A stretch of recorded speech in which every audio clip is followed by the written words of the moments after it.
Menjelang Idul Fitri 1445 Hijriah, Kantor Unit Penyelenggara Pelabuhan UPP Kelas 2 Tulehu telah menyiapkan tiket mudik gratis kepada masyarakat Maluku yang hendak mudik.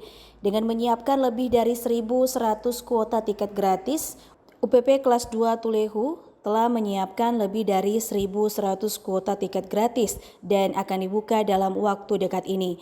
Kepala Unit Penyelenggara Pelabuhan UPP Kelas 2 Tulehu, Margarita Watimuri mengatakan pelayaran mudik gratis ini akan berlangsung untuk pelayaran di sore hari. Mudik gratis itu nanti pelaksanaannya sesuai jadwal itu tanggal 4 April, tanggal 6 April, tanggal 7 April.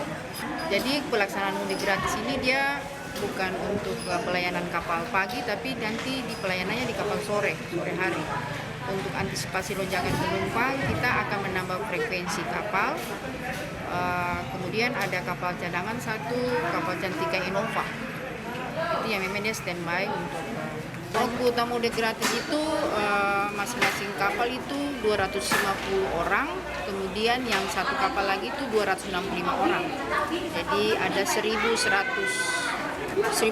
lebih. Guna mengantisipasi terjadinya kepadatan pada mudik Lebaran nanti, Watimuri mengimbau bagi masyarakat Maluku agar mengatur rencana keberangkatan lebih awal. Hal itu sebagai upaya agar tidak terjadinya penumpukan penumpang di Pelabuhan Tulehu.